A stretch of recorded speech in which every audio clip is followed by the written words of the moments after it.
35 సంవత్సరం ఉన్నాం. మాకు ఇబ్బంది బాధ అయితే చిప్పలు కడిగిన మొత్తం పిల్లలకి 5 బిడ్డలు నాకు 5 బిడ్డలకు తీసుకొని బతికినా నేను. చిప్పలు కడిగి బాసలు తోమి ఎట్లనో బతికినా.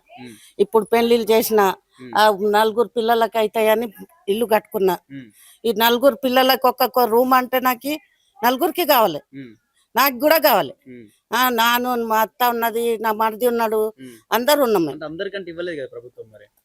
మేము కొన్నాం 300 గజాలు ఉన్నది నాకు. 300 గజాలు ప్రభుత్వము డబుల్ బెడ్రూమ్ ఒక్కటి ఇస్తా ఉంటుంది. ఈ నా 300 గజాలు నాకు పరివారికి అవుతుందని నేను కొనుక్కున్నా. నాది 1 మీటర్ ఉన్నది, నీకు ఒక్కదానికి ఇస్తా అంటే అది ఇబ్బంది కాదు. అది నాకి మొత్తం నా బిడ్డలకి నాకు కావాలి. ఇక్కడ మూసి వరద వచ్చినప్పుడు మీరు ఎక్కడికి వెళ్ళారు? మరి నైట్ గడ్డ మీద ఇక్కడ గుడిసేసినాం చూడు, గుడిసేసి కూర్చున్నాం. అందరు ఆడనే కూర్చున్నాం. తినడానికి కావచ్చు, నైట్ పడుకోవడానికి ఎక్కడ పడుకున్నాం? హోటల్కి వెళ్ళి తెప్పించుకున్నాం. హోటల్కి వెళ్ళి తెప్పించుకొని ఆడనే పండుకున్నాం. చూపెడుతున్నాడు ఆడ గుడిసేసుకొని అట్లా ఇట్లా ముదురుకొని కూర్చున్నాం. పండుకున్నాడికి ఎవరికి నిద్ర వస్తుంది. లోపల సామాన్ల పరిస్థితి ఏంది? మొత్తం తీసేసినాం. చూడు మూటలు కట్టి అక్కడ పెట్టినాము. గుడ్డలు వేసుకున్నానికి ఫ్రిడ్జ్ అంతా పోయింది. అక్కడ గోడ నానే వరకు వచ్చాయి, ఆడ దాకా వచ్చినాయి. ఫ్రిడ్జ్ పోయింది, ఎంత వస్తుందో రాదు అది. ఫ్రిడ్జ్ మొత్తం ఖరాబ్ అయిపోయింది. కడిగి పెట్టినాం, ఆడ వస్తుందో రాదో. మంచాలు ఖరాబ్ అయినాయి, 3 మంచాలు ఉన్నాయి, ఖరాబ్ అయినాయి. ఇక గద్ద మొత్తం గద్ద ఖరాబ్ అయింది, ఫ్రిడ్జ్ ఖరాబ్ అయింది, ఇక మొత్తం ఖరాబ్ అయింది. దేవుని దయతో ఏమన్నా ఇస్తే కొనుక్కుంటాం, లేకుంటే నాకు బొందకు పెట్టినామని ఊకుంటాం. ఇంతే మాల్ విశ్వాసం. అంటే డబుల్ బెడ్రూమ్ ఇస్తే ఇక్కడ నుంచి ఖాళీ చేస్తామంటారు, అంతేనా? మాకి అందరికి ఇవ్వాలి, మాకి 4 పిల్లలకి నాకి ఇవ్వాలి. ఖాళీ చేస్తాం. ఏడన్నా ఉండేది, మాకి ఏడన్నా ఉండేది. వచ్చిందమ్మా వరద అయిపోయట్లేదు, పెద్ద ఎత్తున ఇంత అయితే రాలేదు. ఇప్పుడు నేను 35 సంవత్సరం, నా కొడుకున్న 35 సంవత్సరం ఉన్నాడు. అప్పటి సంది ఇదివరకు ఇంత రాలేదు.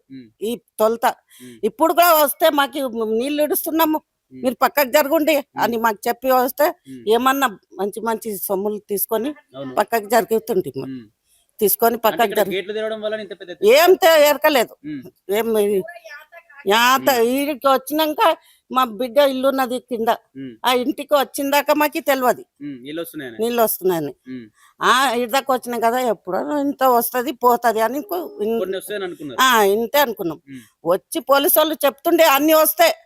ఇప్పుడైతే మొత్తం కొట్టుకపోండ్రి అన్ని మీరు ఇచ్చిండ్రు. కొంతమంది నిద్రలో ఉంటారు. నీకు సిగ్గున్నది నీకు ఇట్లా ఇవ్వడానికి? వరద వచ్చినప్పుడు పోలీసు వచ్చి ముందు రోజు ఇన్ఫర్మేషన్ ఇస్తారు, సీటీలు కొడతారు. వచ్చి కేసీఆర్ ఉండగా అందరు వచ్చి చెప్తుండ్రి. ఇప్పుడేమో పనుకొని ఆట ఆడుతున్నాడు లంచ కొడుకు. మాకు ఇబ్బంది పెట్టి ఆట ఆడుతున్నాడు. మాకు ఎట్లా అవుతుంది? మా జీవితం ఎట్లా? పేదల జీవితం ఎట్లా అవుతుంది? నువ్వు ఉండే జగలో మంచిగా ఉన్నావు, నువ్వు మాది ఎట్లా ఉన్నది అంగడి? మా పిల్లలు నీళ్ళకి చూడు, ఈ బతుకు చూడు, ఈ పిల్లలది. ఆడనే కూర్చున్నాం, ఎక్కడ పండుగ పడతాడు? ఎవరో ఇంట్లో, అందరు ఇంట్లో నీళ్ళు ఎవరు పిలుచుకొస్తారు. చుట్టాలు ఉంటే దగ్గర పంపిస్తాం. చుట్టాలు లేదు, ఎవరు లేరు. పిల్లల స్కూల్ బుక్కులు అన్ని అయినాయి. ఈ పిల్ల 10వ తరగతిలో ఉన్నది. ఈ పిల్ల బుక్కులు అన్ని నానిపోయినాయి. ఎట్లా ఆ పిల్ల జీవితం ఎట్లా? ఒక ఆధార్ కార్డు కట్టడానికి ఆ డబ్బులు ఇయ్యు, ఈ డబ్బులు ఇయ్యు అని ఆధార్ కార్డు చెప్పిస్తున్నారు. ఇప్పుడు ఆ పిల్ల ఎట్లా కావాలి? బ్యాగులు అన్ని దడిచినాయి. ఆ పిల్లలు, నాకు గుండె రోగం, నా గోళీలు అన్ని పోయినాయి, దమ్ము ఎక్కుతున్నది. జర మాట్లాడితే నేను నాది ఎట్లా బతుకైతుంది? నా పిల్లలు ఏదన్నా ఉంటే నా పిల్లలకు బతుకుతారు. నా పిల్లలు ఇంట్లో ఉంటే ఏమన్నా ఉంటే బతుకుతారు. నా గుండె నొప్పి, నా మొగానికి చూస్తే నువ్వు ఇదవుతావు. ఎట్లా బతకాలి మేము? అలా చెప్పండి. ఇప్పుడు ఇంత పెద్ద ఎత్తున కూడా ప్రవాహం వచ్చినప్పుడు కనీసం పోలీసులు ఏమైనా ఇన్ఫర్మేషన్ ఇచ్చారా? ఓవర్ ఇన్ఫర్మేషన్ ఇవ్వలేరు, చెప్పకుండా చేయకుండా ఇన్ఫర్మేషన్. అసలు ఇన్ఫర్మేషన్ ఇవ్వలేదు, చెప్పకుండా ఇన్ఫర్మేషన్ లేదు. ప్రజలందరూ ఇట్లా ఉన్నారు, ఇన్ఫర్మేషన్ ఇవ్వాలి కదా. ఒక 1 అవర్ 2 అవర్ గవర్నమెంట్ అనేది ఇన్ఫర్మేషన్ ఇవ్వాలి కదా. ఒక 6:30 8:30 వరకు మేము ఇంట్లోనే ఉన్నాం, ప్రజలందరూ ఇంట్లోనే ఉన్నారు. ఈవినింగ్ కొంచెం వచ్చింది వాటర్, 7 వరకే వస్తుందేమో అనుకున్నాం. సడన్లీ 10:30 9:30 వరకు సడన్లీ మొత్తం వచ్చేసింది. మొత్తం అన్ని అట్లనే ఉన్నాయి, సామాన్లు అన్ని ప్రజలు అంతా అట్లనే ఉన్నారు. చెప్పకుండా చేయకుండా వదిలేసారు. అంటే కనీసం ఎవరు ఇన్ఫర్మేషన్ అంటే ఇంత ముందు ఎప్పుడు ఇన్ఫర్మేషన్ ఇచ్చే వాళ్ళ పోలీసులు కావచ్చు ఎవరైనా? ఒక 2 days ముందే ఇన్ఫర్మేషన్ ఇచ్చిన. ఇంతకు ముందు అయితే ఇన్ఫర్మేషన్ లేదు, సడన్ లో వదిలేసారు ఒకటేసారి. ఏదన్నా మాకు సాయం చేయాలని గవర్నమెంట్ తో కోరుతున్నాం మేము. అంటే కనీసం ఇళ్ళలోకి నీళ్ళు వచ్చినప్పుడు అందరూ ఎక్కడికి వెళ్ళారు మరి? తాళాలు వేసిరా లేకపోతే ఇక్కడ అన్ని అందరు ప్రతి ఒక్కరు ఎట్లా ఉన్నారు అట్టనే వెళ్ళారు. అందరు మేమే సాయం చేసుకున్నాం. ప్రతి ఒక్కరు ఇవ్వాలి. జిహెచ్ఎంసీలు రాలే, మేమే సాయం చేసుకున్నాం. జిహెచ్ఎంసీలు రాలేదు, పోలీసు వాళ్ళు రాలే, ఎవ్వరు రాలే, ఒక లీడర్ రాలే, ఎవ్వరు రాలే, ఇప్పటికి ఎవ్వరికి రాలే. ఎవరైనా కనబడుతురా ఇక్కడ? ఇప్పటికి కూడా మేమే తీసుకెళ్తున్నాం, అన్ని మేమే చేసినాం, అందరు మేమే చేస్తున్నాం. ప్రతి ఒక్కరు ఎవ్వరు రాలేడు ఇప్పటి వరకు. ఎక్కడ పడుకున్నారు మొత్తం? ఇప్పుడు మొత్తం నీళ్లు చేరిపోయిన ఇళ్ళలోకి మీరు అందరూ ఎక్కడికి మజిద్లలో అక్కడ ఇక్కడ టెంట్ వేసి అక్కడనే వండుకున్నాం. అంటే నీళ్లు రాని ప్రదేశాల్లోకి వెళ్ళి అక్కడ పైకి వెళ్ళినాం అందరం. ఎవ్వరు రాలే ఇప్పటి వరకు అయితే, ఎవ్వరు రాలే. ఏంది ఏం సంగతి, ఎలా ఉన్నారు ఏంది సంగతి కూడా ఎవ్వరు రాలే ఇప్పటి వరకు అయితే, ఎవ్వరు రాలే. సామాన్ల పరిస్థితి లోపల తినే వస్తువులు ఉంటాయి, వేసుకునే వస్తువులు, దుస్తులు అవన్నీ ఉంటాయి కదా, అన్ని పోయినాయి. ప్రతి ఒక్కరు పోయినాయి. అన్ని చూడండి, ఒక్కసారి మీరు వచ్చి చూడండి కావాలంటే. ఎట్లా ఉన్నాయి అట్లనే ఉన్నాయి మన. అన్ని ఖరాబ్ అయిపోయినాయి. అల్మారి, వంతలు నైట్ అంతా మేల్కొన్నాం మేము. ఇప్పటి వరకు ఈడికించి మొత్తం అన్ని.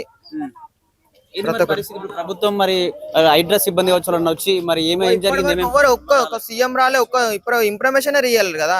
మొత్తం ఇటు సైదాబాద్, ముస్రాంబాగ్ అన్ని ఇప్పటి వరకు ఇన్ఫర్మేషన్ లేదు. ఇప్పుడు ఎమ్మెల్యే సాబ్ వచ్చి చెప్తామా అని అన్నారు, సీఎం తో మాట్లాడుతా అన్నారు. ఇప్పటి వరకు ఇన్ఫర్మేషన్ లేదు. ఇప్పటి వరకు అయితే ఇన్ఫర్మేషన్ లేదు. ఇక ప్రతి ఒక్క ఇల్లుకి ఏదో సాయం చేయాలని కోరుతున్నాం మేము. ప్రతి ఒక్క ఇల్లుకి సాయం చేయాలని.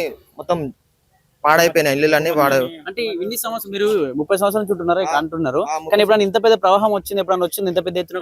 వచ్చింది. 2 days వచ్చింది. ఇన్ఫర్మేషన్ ఇస్తున్నాయి. 5 days ముందే ఇన్ఫర్మేషన్ ఇస్తున్నాయి. ఇప్పటి వరకు ఇన్ఫర్మేషన్ లేదు మాకు. ఇప్పటి వరకు అయితే రాలే. ఈడి వరకే వాటర్ వస్తుండే. ఇప్పుడైతే వాడి వరకు వాటర్ వచ్చింది. వీడి వరకు వాటర్ వచ్చింది. ఫస్ట్ టైం, చాలా ఫస్ట్ టైం. అంతెందుకు ఎంజీబీఎస్ బస్ స్టాండ్ గిట్ట చూసారు కదా మీరు, వాళ్ళకి ఇన్ఫర్మేషన్ వచ్చిందా? ఇప్పటి వరకు ఇన్ఫర్మేషన్ రాలేదు, వాళ్ళకి గిట్ట లేదు. ఎంజీబీఎస్ బస్ స్టాండ్ గిట్ట చూసారుగా, ఎన్ని బస్సులు ఆగిపోయినాయి అక్కడ గిట్ట. అక్కడ సైదాబాద్, ముస్రాంబాగ్ మొత్తం ఇన్ఫర్మేషన్ ఇచ్చిర్రా? గవర్నమెంట్ అనేది ఇన్ఫర్మేషన్ ఇవ్వాలి కదా, ఇన్ఫర్మేషన్ లేదు కదా, సడన్లీ వదిలేసారు కదా. అది సామాన్లు లేని ప్రజలు అనేది బయటికి వెళ్తాం కదా, ఇన్ఫర్మేషన్ లేదు కదా, సడన్లీ ఎలా వదిలేసారు అని ఒక గవర్నమెంట్ తో మేము ఒకటే కోరుతున్నాం. ఏమి ఇస్తారో చూడండి, మాట్లాడండి. లేదంటే పెద్ద ధర్నా చేసి బయటికి వెళ్తాం, అసెంబ్లీ ముంగట వెళ్తాం మేము, అంతే. ఇక దానికన్నా ఎక్కువ ఏం లేదు ఇక.